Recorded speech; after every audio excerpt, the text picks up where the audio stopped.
बाप और बेटा रूहल कुद्दुस के नाम पर आमीन। जिंदा खुदावंद का जिंदा कलाम।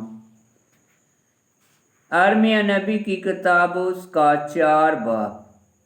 अगर तू फिरे ऐ इसराइल, खुदावंद फरमाता है, अगर तू मेरी तरफ फिरे और मेरे हजूर से अपने मकरूहात को दूर करे और मुझसे दूर दूर आवारा ना फिरे और हक और अदल और सदाकत से जिंदा खुदावंद की कसम खाए, तो कौमें उसी का नाम लेकर अपने आप को मुबारक कहेंगी और उस पर फख्र करेंगी, क्योंकि खुदावंद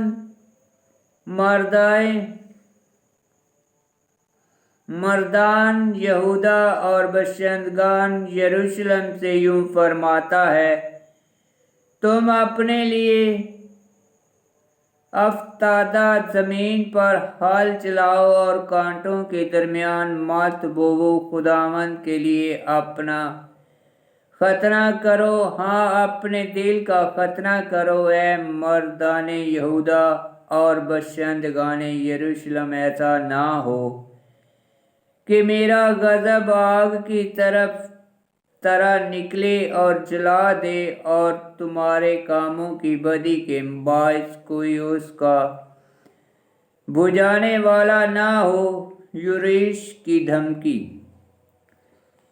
यहूदा में खबर दो और यरूशलेम में मशहूर करो, बोलो और मुल्क में नरसिंगा फूंको। अपने मुंह खूब खोल कर पुकारो और कहो कि जमा हो जाओ, ताकि हम हसनैन शहरों के अंदर जाएं। सयोन की तरफ झंडा खड़ा करो, पनाह लो, ना डर ठहरो, क्योंकि मैं शुमाल से एक आफत और शदीद हलाकत लाना चाहता। शेर अपनी मांद से निकला और कौमों का हलाक करने वाला चल पड़ा और अपने मकान से बाहर आया ताकि तेरी सरजमीन को वीरान करे। तो तेरे शहर उजाड़ हो जाएंगे, यहाँ तक कि कोई बसने वाला ना रहे।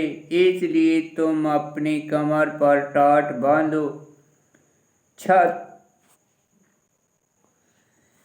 छाती पीटो और वलवला करो, क्योंकि खुदावंद के गजब की तुंदी हमसे पलट नहीं जाती। और खुदावंद फरमाता है, उस रोज बादशाह और उमरा का दिल पिघल जाएगा और काहिन हरान और अंबिया मुतरफ होंगे और वो कहेंगे, हाय माला खुदावंद, तूने इस उम्मत और यरूशलेम को फरेब दिया। तूने कहा कि तुम्हारे लिए सलामती होगी और देख के तलवार जान तक पहुंच गई।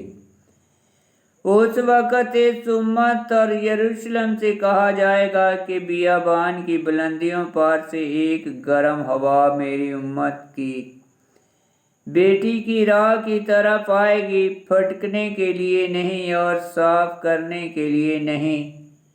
इन बातों के लिए सख्त तर हवा मेरे लिए चलेगी, क्योंकि मैं इस वक़्त उन पर फतवा दिया चाहता हूँ। देख, वो बादल की तरह चढ़ाई करेगा, उसकी गाड़ियाँ भगोले की तरह और उसके घोड़े गधों से तेज तार होंगे वलवला हम पर, क्योंकि हम बर्बाद हो गए।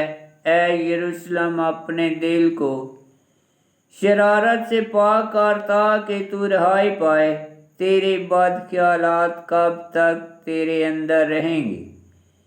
दान से एक बोलने वाले की और कोहे अफरीम से आफत की खबर देने वाले की आवाज़ सुनाई देती है कि कौमों से कहो और यरूशलेम के बारे में मशहूर करो कि मुहासरा करने वाले दूर दराज मुल्क से आ रहे हैं और यहूदा के शहरों के खिलाफ ललकारते हैं। वो उसे کھیتوں کے رکھوالوں کی مانند گھیر لیں گے، کیونکہ اس نے میرے خلاف بغاوت کی۔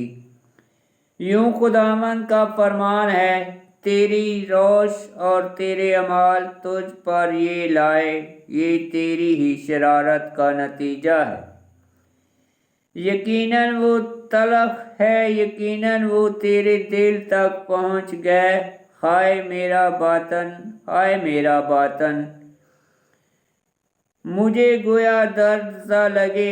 ہائے میرے دل کی دیواریں، میرا دل مجھ میں کراہتا ہے۔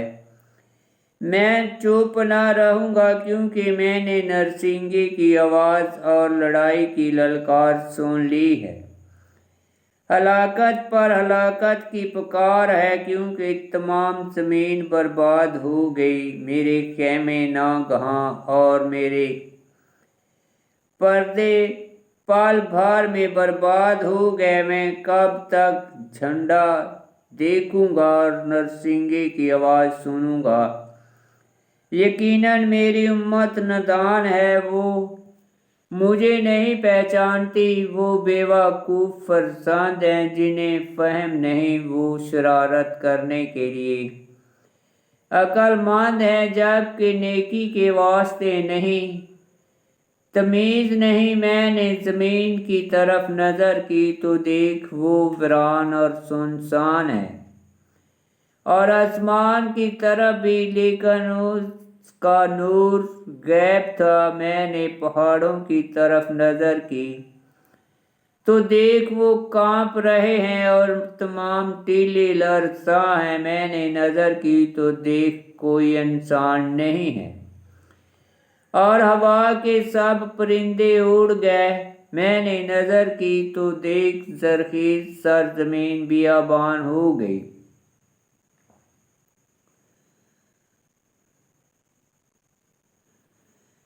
اور خداوند کے سبب سے، یعنی اس کے غضب کی تندی کے سبب سے، اس کے تمام شہر مسمار ہو گئے۔ کیونکہ خداوند یوں فرماتا ہے، تمام زمین ویران ہو جائے گی، مگر میں اسے فنا نہ کروں گا۔